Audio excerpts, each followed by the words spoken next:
Yo, konnichiwa. Di video kali ini Mimin mau ngelanjutin season 2 anime Jujutsu Kaisen. Ini tuh udah episode kelima di channel Mimin. Buat kalian yang belum nonton video sebelumnya, Mimin saranin buat nonton dulu supaya kalian tuh nggak bingung sama alur ceritanya. Tapi sebelum lanjut ke videonya, buat kalian semua yang baru bergabung atau baru mampir ke channel ini, bisa bantu channel ini dengan cara klik tombol like, tombol subscribe, juga nyalain loncengnya agar video-video di sini semakin membaik lagi. Dan kalau ada salah dalam penyampaiannya, mohon dimaafin. Yaudah, nggak usah lama-lama, kita langsung aja yuk gas ke videonya.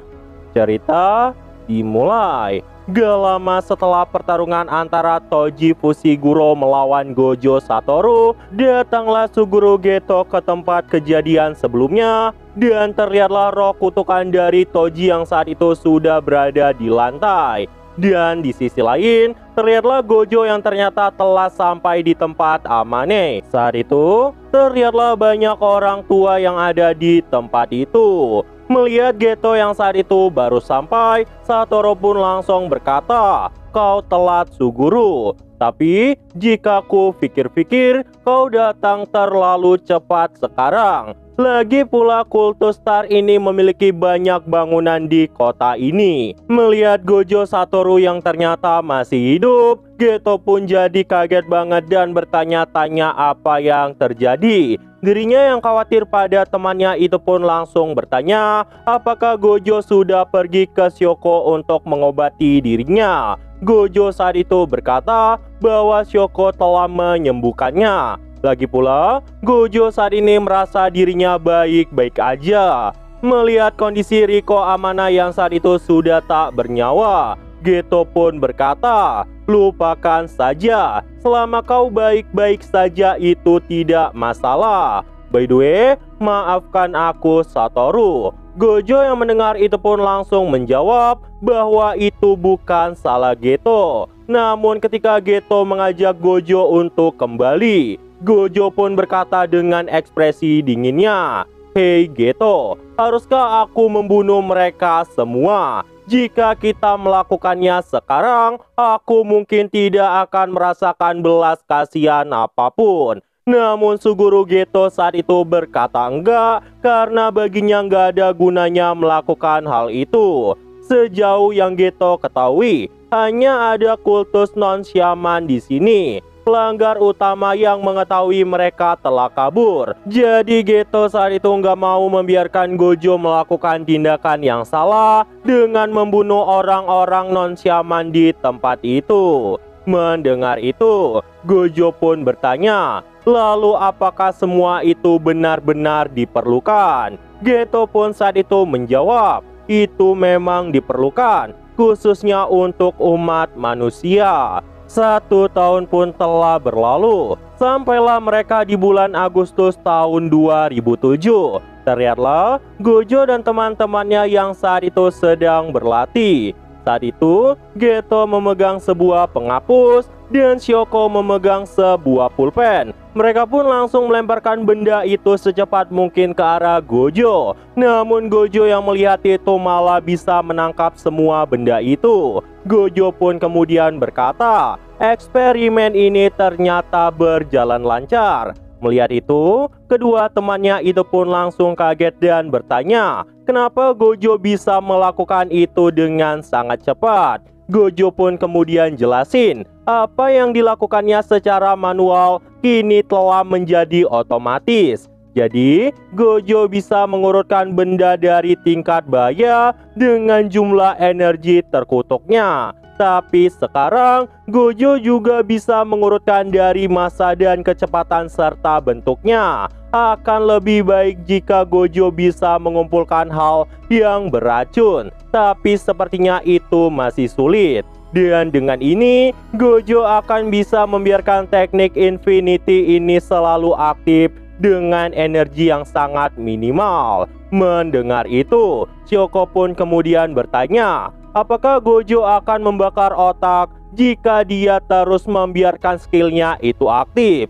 Gojo yang mendengar itu pun menjawab, dirinya juga menggunakan teknik Jujutsu Reverse untuk penyembuhan dirinya. Dan karena itu, otak dari Gojo nggak akan pernah terbakar. Lagian, Gojo telah menghilangkan segel farm sebelumnya dan sekarang menjadi sempurna. Beberapa aktivasi dari Red dan Blue juga berjalan sangat baik. Dan selanjutnya adalah membuat teritori dari Gojo dan teleportasi jarak dekat berjalan lancar. Mendengar itu, Geto pun kemudian berkata, "Kupikir kau bisa melakukan itu tanpa masalah apapun saat kau di bangku kuliahan. By the way, Shoko, pinjamkan Gojo tikus eksperimen." Dan saat ini Gojo Satoru memang telah menjadi yang terkuat. Bahkan saat ini Gojo bisa menyelesaikan misinya sendirian. Dan ketika Shoko juga pergi ke tempat yang tidak berbahaya, Geto selalu menghabiskan waktunya sendirian.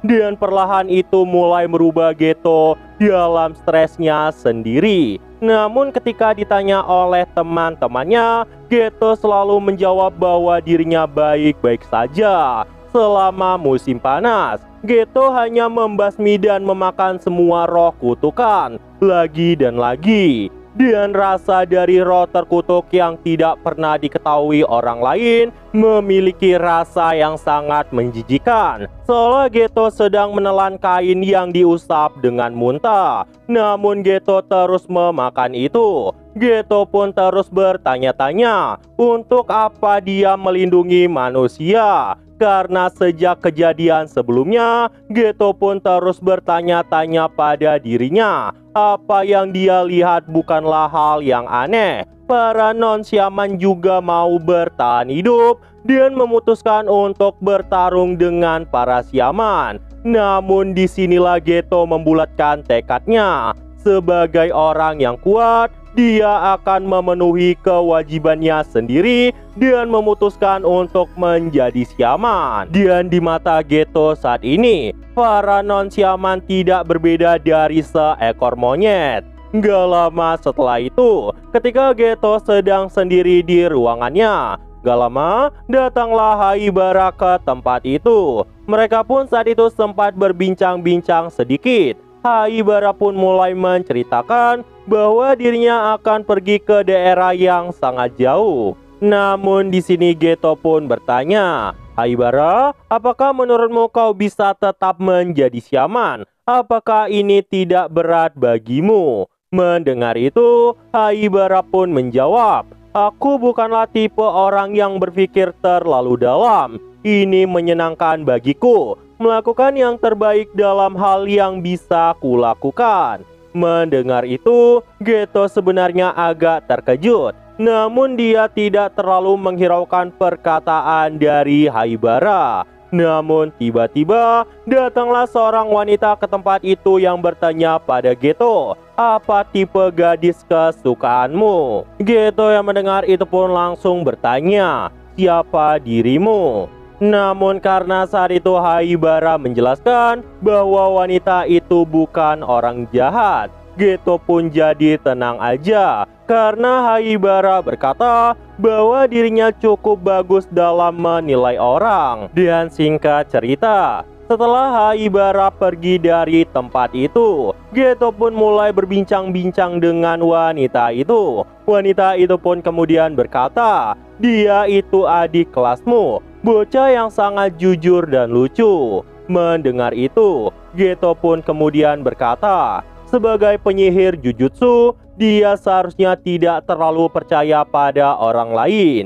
Di sini, Geto pun kembali bertanya, "Bagaimana jika kau menjawab pertanyaanku?" Wanita itu pun langsung menjawab, "Penyihir tingkat khusus Yuki Tsukumo. Apakah kau mengenalnya?" Mendengar itu, Geto pun jadi kaget banget. Yuki pun kemudian berkata, "Si tingkat khusus yang tidak berguna, yang tak pernah ikut misi satupun dan hanya menganggur di luar negeri, itu adalah aku, karena aku membenci SMA Jujutsu." Tapi itu bercanda. Aku tidak bohong saat aku bilang kami saling bertemu langsung. Yang mereka lakukan di sini adalah mengobati gejalanya. Yang aku ingin lakukan adalah menuju langsung ke akar penyebabnya. Mendengar itu, Geto pun langsung bertanya, apa akar penyebabnya? Yuki pun saat itu menjawab, aku tidak mau memusnahkan kutukan saat mereka muncul. Aku ingin dunia di mana kutukan itu tidak pernah ada.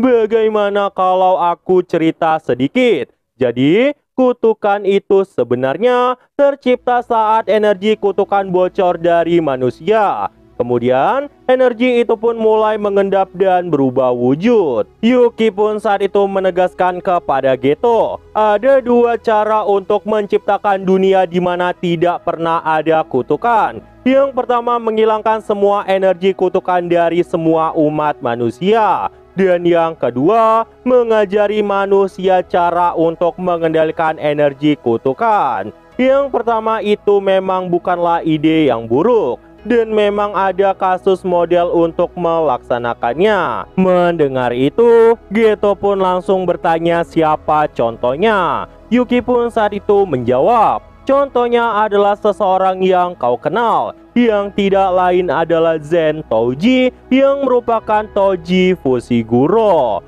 Ada beberapa kasus di mana batasan surga telah mengurangi energi kutukan seseorang hingga ke batas normalnya. Tapi untuk energi kutukan jadi hilang sepenuhnya. Meski Yuki telah mencari ke seluruh dunia, hanya Tojilah satu-satunya yang mengalami itu. Tapi bukan hanya itu saja yang menarik dari Fushiguro Toji. Walau tidak memiliki energi kutukan, dia bisa merasakan kutukan dengan kelima indranya. Dengan menghilangkan semua energi kutukan, tubuhnya mulai menjadi menguat hingga dia pun menjadi kebal pada kutukan. Dia memang seorang manusia super, tak usah sedih karena kehilangan dirinya. Mendengar perkataan Yuki yang saat itu agak rese, sebenarnya Geto pun mulai agak kesal. Yuki pun kembali melanjutkan perkataannya bahwa dirinya ini ingin meneliti tentang Toji Fushiguro. Tapi Fushiguro saat itu telah menolaknya dan tiba-tiba malah mati. Kasus batasan surga itu sangat jarang sekali terjadi. Jadi Yuki hanya fokus pada yang nomor 2. Yuki pun kemudian bertanya pada Geto, apakah kau tahu penyihir Jujutsu tidak pernah melahirkan kutukan? Geto yang mendengar itu pun jadi terdiam. Yuki pun melanjutkan perkataannya, tentu saja itu selain kasus di mana sang penyihir menjadi kutukan setelah dia mati. Energi kutukan yang bocor dari penyihir dibandingkan dengan non-penyihir sangatlah rendah. Ada sebuah perbedaan yang berbeda di antara banyak cara mengkonsumsinya. Tapi alasan sebenarnya terletak pada bagaimana energi itu mengalir di dalam diri kita. Bagi para penyihir Jujutsu, energi itu mengalir kencang di dalam diri kita. Jika bicara secara umum, andai saja setiap manusia menjadi penyihir Jujutsu,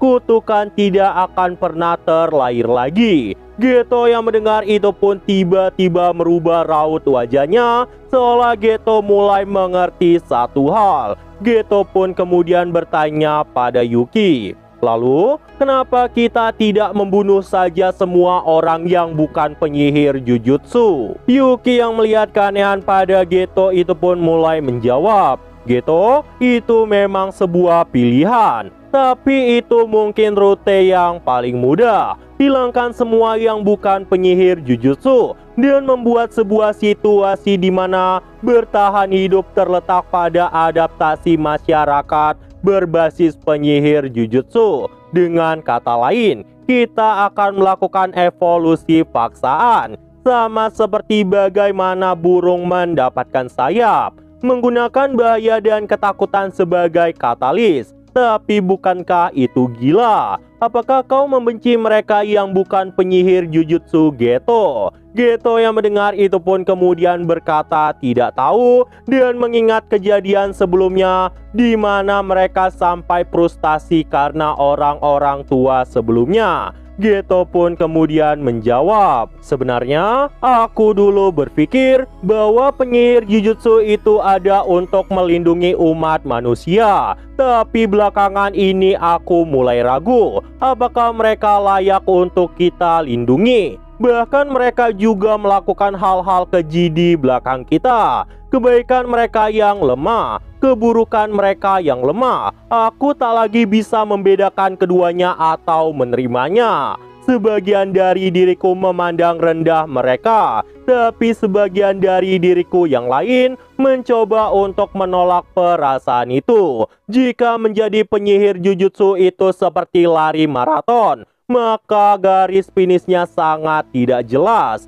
Aku tidak tahu perasaan mana yang benar. Mendengar itu, Yuki pun menjawab, keduanya itu salah. Kau masih belum sampai di tingkat itu. Tentang memandang rendah orang biasa atau menolak perasaan itu, dua itu hanyalah kemungkinan yang telah kau pikirkan. Apapun perasaanmu yang sebenarnya, kau masih belum menentukannya. Dan setelah itu, Yuki pun pergi dari tempat itu dan berkata, seperti waktunya sangat tepat, kita akan bertemu lagi.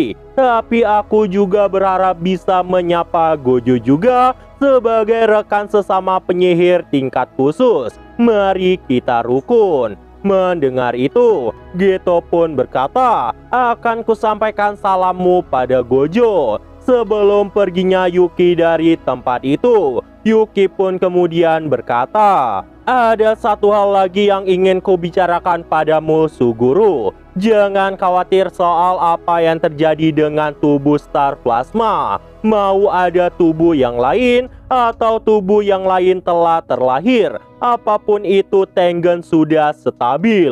Mendengar itu, Geto sepertinya agak kaget. Shin pun kemudian berpindah menampilkan Nanamin dan Haibara yang telah kembali dalam misinya dan terlihatlah luka yang sangat parah di tubuh mereka. Nanamin saat itu berkata, ini seharusnya misi simpel mengalahkan kutukan tingkat 2. Dasar sialan, dewa penjaga agama itu adalah dewa Arera tersebut. Jadi itu harusnya adalah monster yang gak bisa kami kalahkan.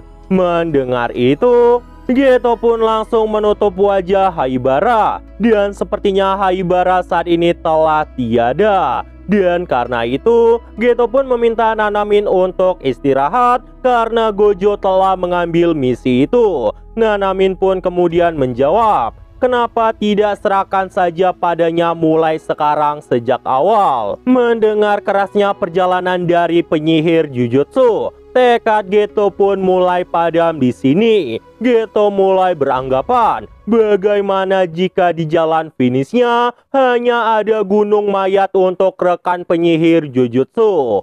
Shin pun kemudian berpindah ke September 2007, tepatnya di prefektur kota yang dulunya merupakan desa. Rangkuman misi saat ini, penculikan setan dan kematian tidak normal terjadi di desa itu. Kutukan yang dianggap bertanggung jawab telah dimusnahkan. Namun ketika Geto memeriksa tempat itu, Geto hanya melihat dua anak kecil yang dikurung di tempat itu. Melihat Geto yang saat itu bertanya apa maksudnya ini, orang-orang yang ada di sana pun menjawab bahwa mereka berdualah yang bertanggung jawab atas insiden itu karena telah menggunakan kekuatan aneh untuk menyerang warga desa. Bahkan cucu mereka dikatakan mati di hadapan dua gadis kecil itu. Namun dua gadis kecil itu berkata bahwa dirinya nggak melakukan hal itu. Malahan mereka berdualah yang melindungi umat manusia. Namun dua orang manusia yang mendengar itu malah tidak peduli dan malah menghakimi dua anak kecil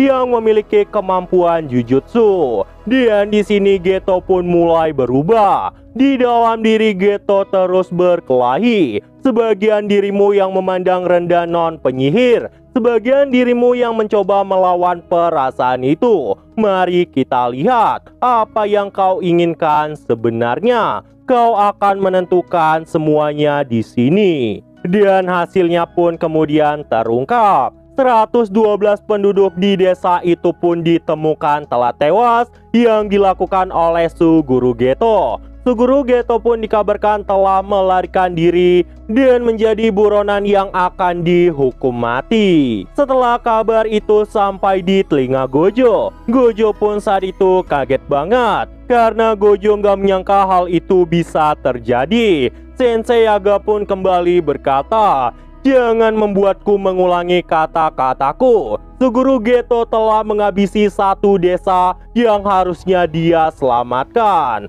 Namun di sini Gojo pun berkata di dalam hatinya, mana mungkin Geto melakukan hal itu? Dia adalah sosok dengan hati yang sangat lembut. Gojo pun saat itu sampai meneteskan air mata. Shin pun kemudian berpindah ke Shibuya.